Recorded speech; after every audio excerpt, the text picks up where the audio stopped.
성경 말씀 보겠습니다. 로마서 1장 16절에서 17절입니다.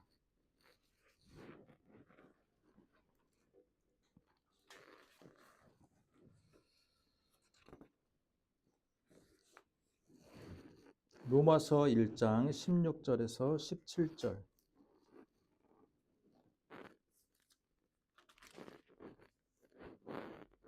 저와 여러분이 한 목소리로 같이 읽겠습니다.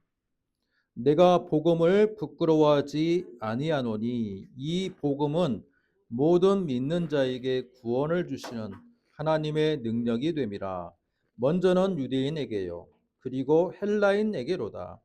복음에는 하나님의 의가 나타났어 믿음으로 믿음에 이르게 하나니 기록된 바 오직 의인은 믿음으로 말미암아 살리라 함과 같으니라. 아멘. 로마서 1장 16절 17절 말씀을 가지고 되찾아야 할 개혁정신이라는 말씀으로 우리 함께 은혜를 나누도록 하겠습니다. 반갑습니다. 오늘 10월의 마지막 주일입니다.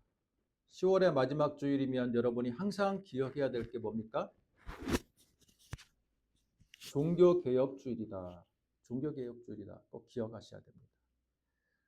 종교개혁주의를 정확하게 말하면 1517년 10월 31일 마르틴 루터 신부가 본인이 심우하는 비텐베르크 성당 앞에 95개조의 반박문, 지금으로 말하면 그 대학교의 대자보와 같은 것들을 95개를 조항을 적어서 붙여놓은 것이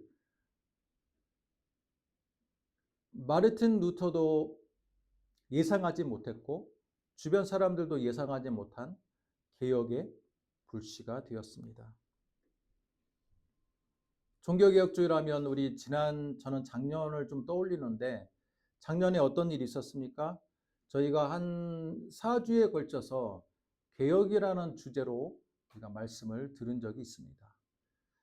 한국교회 개혁이 안 되는 이유, 그러면서 그 시리즈를 계속 한 4주에 걸쳐서 말씀을 들었는데 이번 해는 저는 모든 설교가 이제 개혁적인 부분을 담고 있다라고 생각을 해서 이제 개혁에 대한 주제는 오늘 종교개혁주를 맞이해서 우리가 한번 생각해 보는 시간을 갖도록 하겠습니다. 여러분, 개혁하면 어떤 의미가 떠오릅니까? 기독교 하면 어떤 의미가 떠오릅니까? 실제로 우리가 교회에 다니시는 분들을 기독교인이라고 칭하는 것보다 개신교인이라고 칭하는 게 더 맞습니다. 기독교는 무슨 의미예요? 기독교는 한자의 그리스도교를 한자로 이제 차용한 겁니다. 그리스도교를 그리스도라는 단어가 없으니까 기독이라고 쓴 거예요. 그래서 실제로는 기독교, 그리스도교는 카톨릭도 포함이 되는 거예요. 카톨릭과 우리 지금 개신교를 포함하는 것을 기독교라고 포함합니다. 그래서 정확하게 우리의 종교를 말할 때는 뭐라고 말합니까? 개신교. 프로테스탄티즘이라는 그런 개신교라고 종교를 말할 수 있어야 돼요. 여기 학생들이 있으니까 제가 이렇게 설명을 좀 원론적인 부분들을 설명을 해드리는데, 여러분 종교가 뭐라고요? 기독교가 아니라 개신교. 개신교를 프로테스탄트라는 말로 처음에는 사용했습니다. 영어로 프로테스탄트라는 것은 무슨 말입니까? 무슨 말일까요?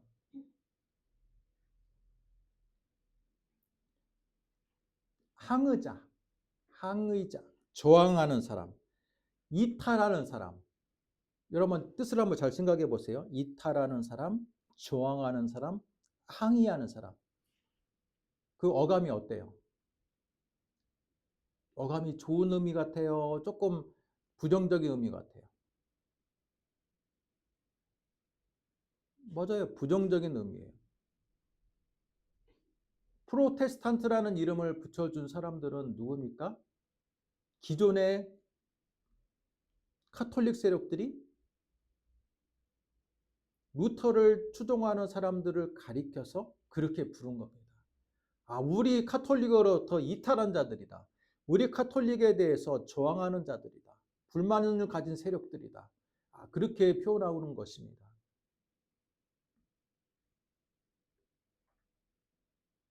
그런데 기독교의 정신은 항상 기존의 부패한 질서에 대해서 순응하기보다는 항상 새로운 길을 찾고 또 새로운 선택을 냈던 역사라고 볼 수 있습니다.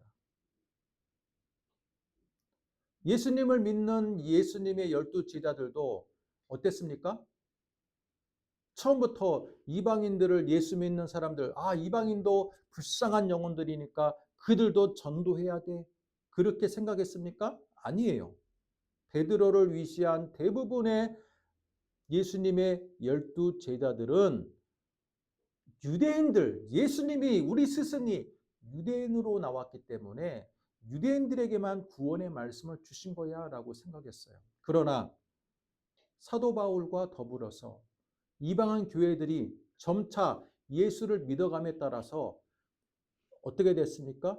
기존의 질서들이 뒤집히는 겁니다.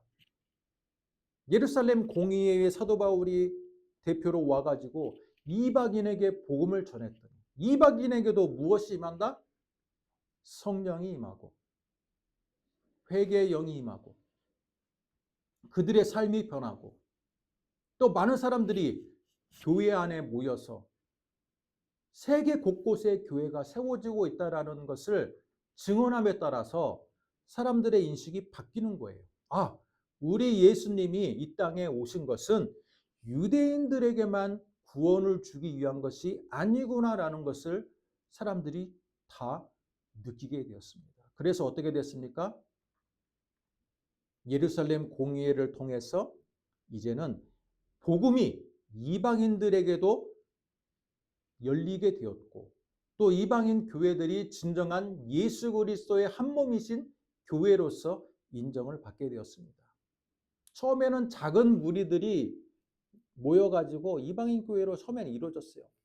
그 당시에 가장 큰 교회는 예루살렘 교회였습니다. 3,000명이 회개했을 뿐만 아니라 정말로 많은 가장 큰 교회 하면 예루살렘 교회였어요. 그러나 시대가 변함에 따라서 예루살렘 교회는 쇠퇴가 되었고 이방인 지역에 교회가 세워지면서 오늘날에 이르게 된 것입니다.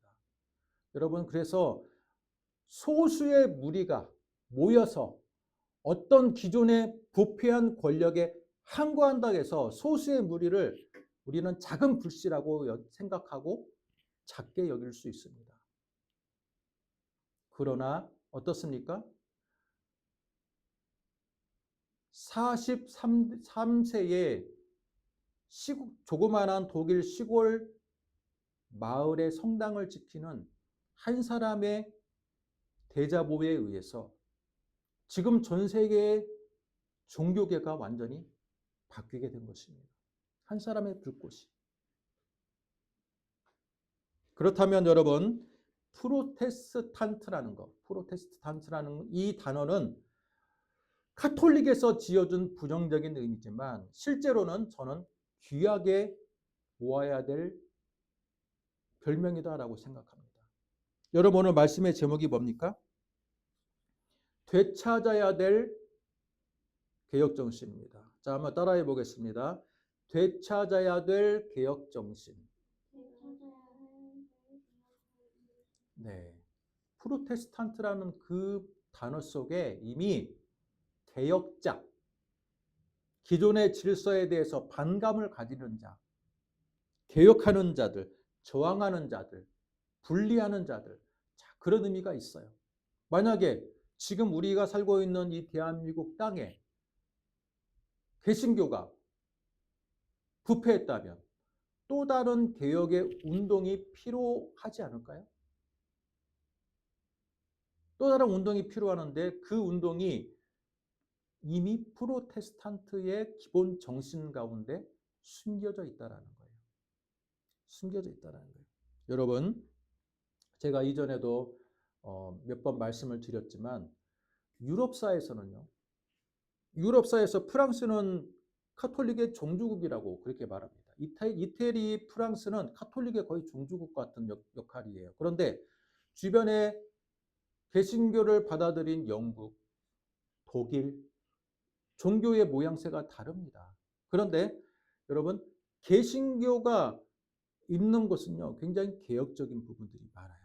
왜? 프로테스탄트의 정신 자체가 기존의 질서를 그대로 유지하기보다는 성경에 맞지 않는 것들은 다 기존의 질서, 기존의 권위를 인정하지 않거든요. 그러나 카톨릭은 어떻습니까? 카톨릭은 기존의 질서를 그대로 유지하는 거예요. 그래서 보수적입니다. 그래서 서양인 사람들은 캐톨릭을 수구 세력, 보수적인 세력, 변하지 않는 기존의 권위를 그대로 답습하는 그런 세력으로 그런 이미지를 갖고 있고, 개신교는 어때요? 굉장히 진취적이고 개혁적이고 기존의 질서에 항거하는 그런 이미지를 갖고 있다고 해요. 그런데 우리나라는 어떻습니까? 우리나라는 바뀌었어요. 교회가 굉장히 보수적입니다. 교회가 보수적이에요. 한 가지 사상에 그냥 그대로 머물러 있어. 시대가 변해도 상관이 없어. 시대의 흐름을 알고 싶어 하지도 않아. 그냥 무조건 그냥 한 가지 노선만 있습니다. 카톨릭은 어때요? 우리나라에서 카톨릭은 원래 처음에도 보수적인 칼라였지만 어떤 한 추기경에 의해서 우리 시대의 아픔을 공감해주고 어려운 자들, 약자들을 보살펴주는 종교로 이미지 메이킹을 너무 잘했어요. 그래서 지금은 카톨릭이 더 그럴듯해 보여. 세상 사람들이 나중에 너 어떤 종교를 가질래? 너 지금 무교지만 나중에 어떤 종교를 가질래라고 물어보면요.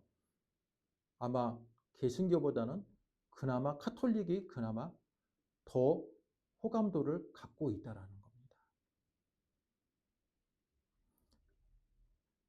여러분, 오늘 말씀을 통해서 우리가 16절, 17절을 보시기 바랍니다. 내가 복음을 부끄러워하지 아니한다. 왜냐하면 이 복음은 모든 믿는 자에게 구원을 주시는 하나님의 능력이기 때문이다. 그러면서 유대인에게요 헬라인에게로다. 17절이 중요한데요. 복음에는 하나님의 의가 나타나서 믿음으로 믿음에 이르게 한다.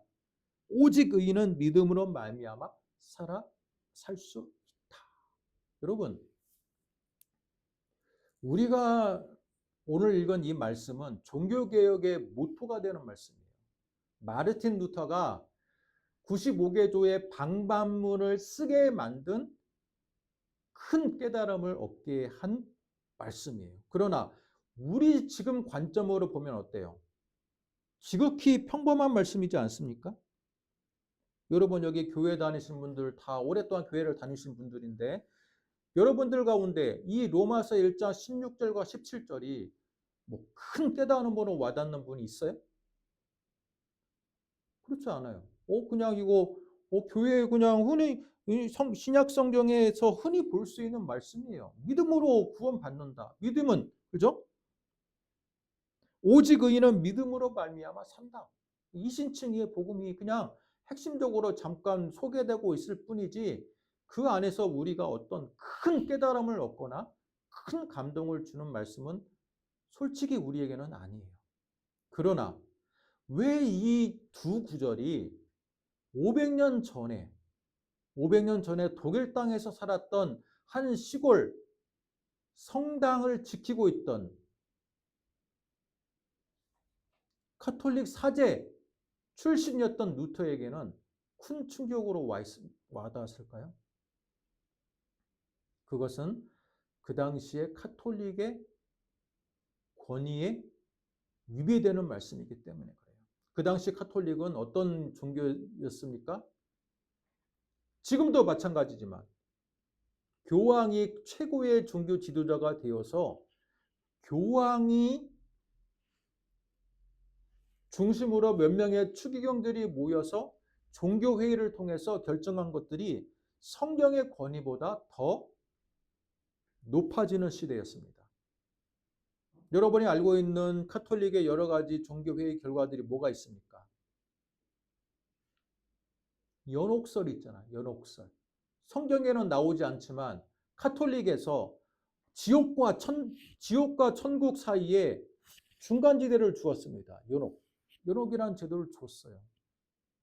교황의 명령에 의해서. 그러나 성경에는 나옵니까? 안 나옵니까? 나오지 않아요. 우리 기승교는 연옥을 믿지 않습니다. 왜? 성경에 없기 때문에. 성경이 최종적인 권위이기 때문에. 또한 뭐가 있습니까? 마리아 무호설이 있어요. 이 마리아 무호설이 제정된 지는 불과 100년도 되지 않았어요. 그런데 카톨릭은 그것이 성경적인 근거가 전혀 없음에도 불구하고 그걸 폐기할 수가 없어. 왜? 교황이 한번 이것을 진리라고 선포하면요, 그 후대에 나오는 교황들은 선대 교황의 명령을 지킬 수밖에 없어요. 그것을 만약에 폐기하는 순간 교황의 권위가 어떻게 됩니까? 땅에 떨어지게 되는 겁니다. 그러다 보니까 카톨릭은요, 굉장히 보수적인 집단이 되는 것이고 율법적인 집단이 되는 겁니다. 교황의 명령, 종교회의의 결과들이 그 당시에도 많은 수도사들과 많은 성당을 지키고 있는 사제들과 또는 카톨릭 신자들에게 달달달달 암송해야 될 중요한 교리가 되었던 겁니다. 지금은 어떤지는 모르겠는데 여러분, 불과 몇십 년 전만 해도 한국 카톨릭에 처음에 입문을 하면요, 뭘 줍니까? 성경을 주는 게 아니에요. 교리집을 줍니다. 그동안 종교회의에서 결정되었던 것들 또는 카톨릭의 이 교리들, 그런 것들을 막 달달달달 외우게 합니다. 그리고 나서 성경은 나중에 간접적으로 보는 거예요. 교리를 통해서 성경을 보는 겁니다.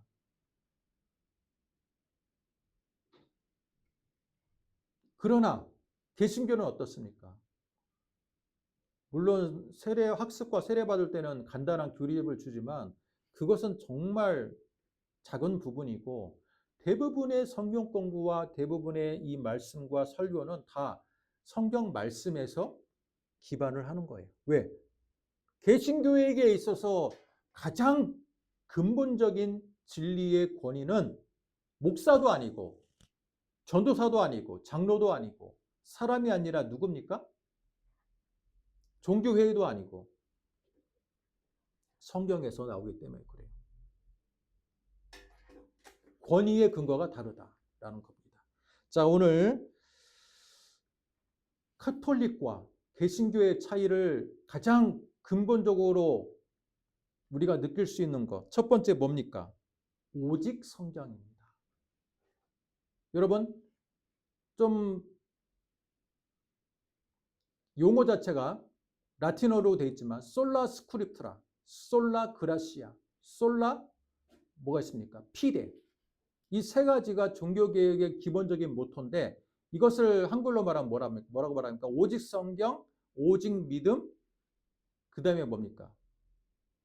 솔라 스크립트라, 솔라 피데, 솔라 그라시아, 오직 은혜. 오직 은혜, 오직 성경, 오직 믿음. 이 세 가지가 종교개혁의 루터가 기치를 삼았던 가장 중요한 목표입니다. 자, 그러면 오직 성경은 뭡니까? 기존의 카톨릭의 로마의 교황청의 권위는 교황의 권위이자 교황이 지금까지 많은 것들을 종교회의를 통해서 결정한 것들이 진리라고 믿었어요. 제가 조금 전에 말씀한 것처럼 그 당시에 카톨릭에 있는 사람들은 성경을 믿는 게 아니라 교황청에서 결정한 그 종교회의의 그 결과들을 믿었던 거예요. 그래서 연옥이 있다. 연옥이 있으니까 너희들 조상이 하나님 잘 안 믿었으니까 지옥에서 연옥으로 가는데 헌금을 해야 된다. 그게 뭡니까? 그 당시 종교의 부패상, 바로 연옥에서 지옥에서 연옥으로, 연옥에서 천국으로, 자 이렇게 이동하는데 헌금을 하면, 종교 헌금을 하면 옮겨줄 수 있다라는 그 잘못된 신념을 백성들에게 주입을 합니다. 수뇌 전도자들이 그걸 연극을 통해서, 전도지를 통해서 계속 사람들에게 주입을 시킵니다. 그러면 사람들이 어떻게 될까요? 그 당시에는 성경을 읽을 수 있는 사람이 극히 소수였습니다. 그러다 보니 사람들이 성경을 모르니까 교황청에서 알려준 그거에만 주입을 받는 겁니다. 그런데 마르틴 루터가 나와서 제일 먼저 한 게 뭐냐? 독일 제후들의 비호를 받으면서 그가 한 곳에 은거하면서 제일 먼저 한 게 뭐냐? 성경을, 라틴어 성경을 독일어로 번역한 겁니다. 그 당시에는요, 성경이 라틴어로만 기록이 돼 있어요. 라틴어 훈련을 받은 사람들은 그 당시 누굽니까? 카톨릭 사제들만 라틴어를 읽을 수 있는 훈련을 받았어요. 그러니 성경을 읽을 수 있는 권리가 일반 사람들에게 없어요. 오직 카톨릭 사제들만 성경을 읽을 수 있고, 사제들 또한 교리집이 워낙 많이 있기 때문에 굳이 성경을 읽을 수는 있지만 굳이 제대로 읽을 필요가 없는 것입니다. 자, 그런데 루터가 그 당시에 라틴어 성경을 독일어로 번역한 이후에 보급하기 시작합니다. 독일 사람들이 독일어로 된 성경을 읽기 시작해요. 그러면서 진정한 개혁이 일어나는 거예요. 평신도들이 성경을 읽는 순간, 로마서 1장 16절과 17절을 보는 순간 그동안 자기가 알고 있었던 진리의 진리관이 흔들리는 겁니다. 그 당시의 진리관은 뭡니까? 교황청에서 배포해준 교리집이 진리였어요. 근데 그 교리집은요, 굉장히 행위중심적입니다. 교황의 명령이 종교회의의 결과들이 그것이 진리인 것처럼 포장이 되어 있는 시대예요. 그런데 17절을 읽어보니까 오직 의인은, 사람이 구원을 받는 것은 믿음으로 말미암아 되는 것이다. 교황청의 권위도 아니고 교황청의 교리집도 아니고 오직 예수 그리스도를 믿는 믿음만으로 되는 것이야. 자, 이런 말씀을 들으니까 사람들이 눈과 귀가 뜨입니다. 독일어로 된 성경을 아직 받아보지 못한 사람들은 마르틴 루터가 하는 그 설교를 통해서 감화감동을 받아요. 성령의 역사가 나타납니다. 자, 그러면서 사람들이 기존의 질서에서 이제는 항거자, 프로테스탄트로 이동하게 되는 것입니다. 두 번째 개혁의 정신은 뭡니까? 오직 믿음이라는 정신이에요. 오직 믿음. 여러분, 그동안의 카톨릭은요, 믿음으로 구원받는 이 종교가 아니라 율법적인 종교였어요. 율법적인 종교. 왜? 1000년이라는 이 카톨릭의 그 기간 동안에 여러 가지 규칙들을 마련해 주었거든요. 우리가 지금 신명기 말씀을 읽고 있지만 여러분, 구약에서는 불과 율법이 613가지밖에 되지 않는다 그래요. 십계명을 포함해서 율법이 613가지밖에 안 되는데 그 구약 시대가 예수님 당시까지 약 1000년이 넘는 기간 동안에 점점 율법의 조항들이 늘어나게 됩니다. 그래서 예수님 당시가 되면요, 율법의 조항이 613가지가 아니라 수천 가지, 수만 가지가 되는 거예요. 동네마다 달라. 지켜야 될 율법들이 얼마나 많은지. 그건요, 여러분, 율법주의의 일반적인 모습이에요. 왜 그렇습니까? 사람은요, 한 가지 규칙을 만들기 시작하면요, 규칙이 규칙에 꼬리를 물게 돼 있어요. 그게 사람의 본능입니다. 그런데 카톨릭이라고 해서 다를까요? 카톨릭도 마찬가지입니다. 처음에 교황이 종교회의를 통해서 마련한 그 규칙들은 나름대로 의미가 있었어요. 이단을 박멸하는 데도 의미가 있었고 나름대로 진리를 추격하고 또 진리를 유학하는 데는 도움이 됐었습니다. 그러나 루터 시대까지 약 1000년이 흐르는 이 카톨릭 기간 동안에 어때요? 규칙들이 더 많이 생기기 시작합니다. 많이 생겨요. 그래서 사람들이 나중에는요. 예수 그리스도를 직접 바라보는 게 아니라 로마 사제를 통하지 않고는 구원을 받을 수가 없는 종교가 되어버렸어요. 지금도 카톨릭은 마찬가지입니다. 신부가 미사를 통해서 주는 그 떡과 포도주를 먹지 않으면요. 예수 그리스도의 떡과 몸과 피에 참여하지 못한다라고 그렇게 가르쳐요. 또 신부를 통해서 죄를 고백하지 않으면 죄를 사함을 못 받는다라고 가르칩니다. 그런데 성경에서 누가 신부를 대리인을 통해서 죄를 고백하라는 말이 있습니까? 없습니까? 대답해 보세요.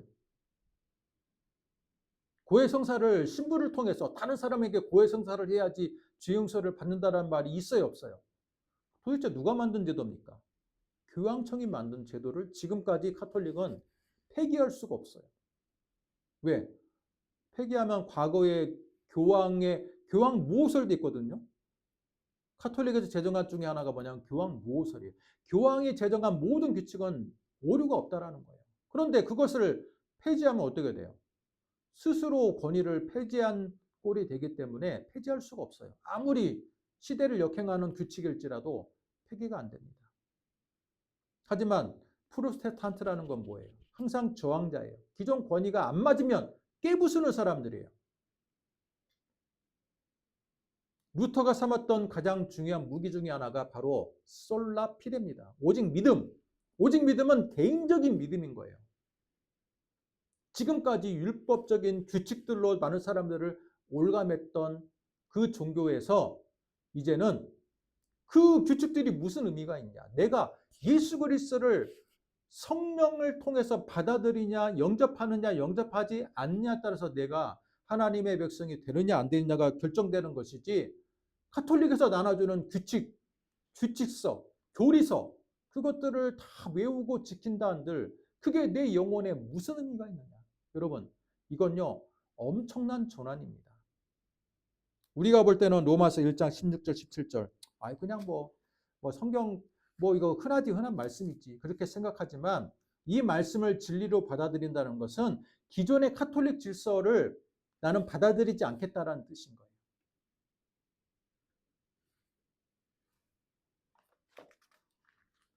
그렇기 때문에 많은 사람들이 루터의 그 개혁에 동참할 수 있었습니다. 세 번째 정신이 뭡니까? 오직 은혜의 정신입니다. 오직 은혜. 지금까지는요, 카톨릭이 주는 죄사함의 그 면죄부, 카톨릭이 주는 구원을 받았다라는 그 확약, 그런 것이 중요했습니다. 그러나 이제 내가 하나님의 백성이 되는 것은 기타 다른 권위가 내 구원을 보증해 주는 게 아니라 뭐예요? 오직 하나님의 은혜로서 내 구원이 보증될 수 있다. 그렇게 지금 말하고 있는 것입니다. 여러분, 지금 우리는 당연히 목사님 당연하죠. 오직 성경, 오직 은혜, 오직 믿음, 이건 지금 교회에서도 강조하는 거잖아요. 그렇게 말할 수 있어요. 그런데 생각을 달리해 본다면 우리가 정말 오직 성경을 제대로 알고 있습니까? 또 성경을 우리가 알고 있는 만큼 내 삶에 얼마나 성경의 그 말씀대로 살아가고 있습니까? 지금 우리 한국교회의 모습과 우리의 삶의 모습을 보면요, 너무 기존의 질서에 순응할 뿐만 아니라 카톨릭이라는 거대 질서에 항거했던 그 저항 정신을 많이 상실한 것은 사실이에요. 기독교가 오히려 보수화되다 보니까, 개신교가 보수화되다 보니까 이제는 세상 사람들이 교회를 어떻게 생각하는지 아세요? 과거의 유물로 생각해요. 더 이상 저기는 개선의 여지가 없고 교회 한 교회가 종교 사업장으로 생각합니다. 종교 사업장으로 생각해요. 목사에게 사례비를 주기 위해서 교회가 전도하는 것이고 목사를 위시한 당회가 세워지기 위해서 교회가 존재하는 것처럼 그렇게 사람들이 생각해요. 어떻게 하다가 이렇게 한국 교회가 개혁의 중심에 서야 될 한국 교회가 개혁의 대상이 되어 버렸어요. 세상 사람들 역시 교회를 바라보는 눈은 구시대적인 종교 세력들, 그렇게 되어 버렸습니다. 지금 대한민국 땅에도 젊은이들에게 여론조사를 한 적이 있대요. 당신 종교 믿습니까? 여러분, 제가 최근에 한번 설교 때 한번 얘기한 적이 있는데, 작년인가 갤럽에서 여론조사를 했는데 대한민국은요 더 이상 종교를 가진 국가가 아니에요. 대한민국 국민의 갤럽 조사에 의하면 약 60%가 무종교인이에요. 무종교인. 종교가 없다고 대답해요. 그런 건 뭡니까? 대한민국 국민의 3명 중에 2명은 종교가 없어요. 1명만 종교를 가지고 있어요. 그러면 그 중에서도 그 1명을 가지고 있는 이 40% 안에서도 개신교는 비율이 점점 줄어들고 있어요. 제가 어릴 때만 해도 무종교인을 오히려 이상하게 보는 시대였습니다. 최소한 나는 불교를 바립니다. 절에 가지 않아도 나는 그냥 불교입니다. 또 나는 유교입니다. 나는 기독교입니다. 그렇게 대답을 했는데 지금은 종교를 갖고 있는 것이 이상한 시대가 되고 있다는 거예요. 우리 대한민국 땅에. 그것도 개신교라고 대답하면 좀 이상한 시대가 되고 있어요. 특히 20세 이하의 청소년들에게 종교를 물어봤어요.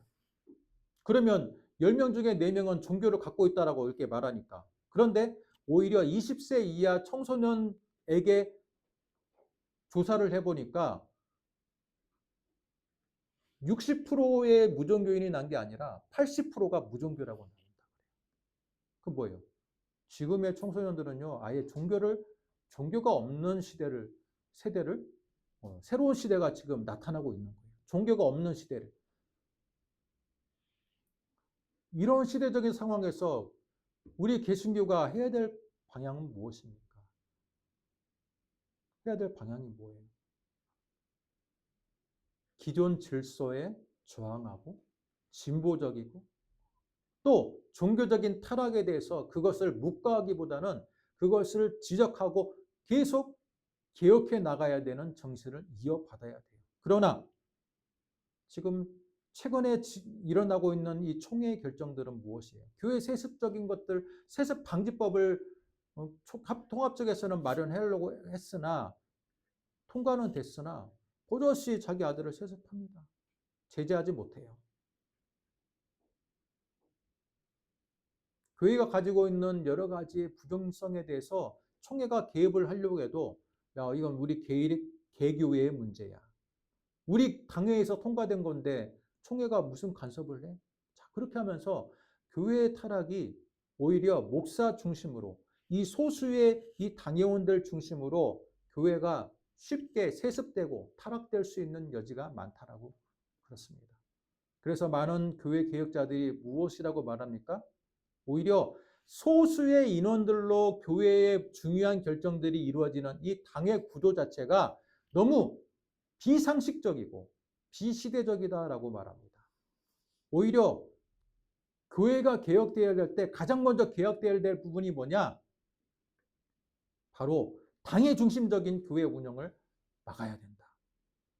평신도들이 다 민주주의처럼 여론들을 다 조사해서 교인들의 여론들이 반영이 돼서 교회의 중요한 것들이 결정이 돼야 되지, 목사와 장로 몇 사람이 모여가지고 교회의 중요한 모든 것들을 결정하는 것은 너무 시대착오적인 발상이다라고 말하고 있습니다. 저는 그것에 대해서 동의하고 분명히 그 부분은 교회가 개혁되어야 된다고 생각합니다. 사랑하는 성도 여러분, 오늘 말씀을 통해서 제가 뭐 여러 가지 말씀을 드렸지만 결국은 그거예요. 기존의 질서에 우리는 성경을 비추어 봐서 성경에서 그것을 말하고 있지 않다면 기존의 질서를 우리는 계속해서 항거했던 그 정신을 이어받아야 된다는 거예요. 지금 우리 시대가 만약에 잘못 가고 있다라면 그것 또한 성경에 비추어서 잘못 가고 있다면 잘못됐다라고 말을 해야 되는데 지금 개신교는요. 그걸 말하기보다는 색깔론에 빠져 있어서 빨간 당이냐 파란 당이냐 그걸로만 사람을 나누고 있고 우리 교회 교인들은 다 빨간 당이야. 무슨 흑백 논리, 너무나도 단순한 정치 논리에 빠져 있다라는 거예요. 여러분 그 논리에 빠지게 되면요. 교회는 개혁의 주체가 될 수 없고 개혁의 대상이 될 수밖에 없어요. 사랑하는 성도 여러분, 우리에게 주어져 있는 이 500년의 이 개신교의 전통을 기억하고 항상 리바이벌, 부흥을 원하십니까? 또는 개혁을 원하십니까? 그렇다면 여러분 개혁의 정신을 우리는 이어받아야 됩니다. 성경 말씀을 통해서 개혁의 정신을 이어받아서 언제나 개혁적인 삶을 사시기를 주님의 이름으로 축복합니다. 기도하겠습니다. 하나님 아버지 은혜와 사랑을 감사합니다. 1517년 약 500년 전에 성경에서 진리를 발견하고 자기가 몸담고 있는 카톨릭의 그 무지함과 그 잘못된 전통에 대해서 항거했던 한 카톨릭 수도사의 운동이 불씨가 되어서 하나님 개신교가 일어났던 것처럼 지금 우리 시대에도 개신교가 만약에 타락했다면 이 개신교를 다시 한번 정화시키기 위한 운동이 우리 한국 땅의 곳곳에 나타나기를 원합니다. 그것이 바로 우리가 먼저 되기를 원하고 또 그것에 공감할 수 있는 많은 사람들이 함께 일어나기를 원합니다. 구약에서 엘리야가 자신이 혼자 바알과 아세라 선지자들과 싸우는 것처럼 탈진해 있을 때 하나님은 네가 알지 못하는 많은 하나님의 선지자들이 있다라는 것을 보여주었던 것처럼 하나님 이 땅에 진정으로 함께 뜻을 모으고 교회의 타락을 아파하면서 개혁할 수 있는 많은 사람들이 준비되어 있는 줄로 믿습니다. 그들과 함께 이 땅에 있는 많은 어두운 세력들을 몰아내고 또한 교회 안에 있는 여러 가지 악한 모습들을 척결하는데 우리가 함께 동참할 수 있는 것이 바로 개혁의 정신이고 그것이 종교개혁의 정신이라는 것을 하나님 이 시간 고백합니다. 우리에게 은혜를 주시고 그런 행동하는 신앙인이 되게 하여 주옵소서. 예수님의 이름으로 기도드립니다. 아멘.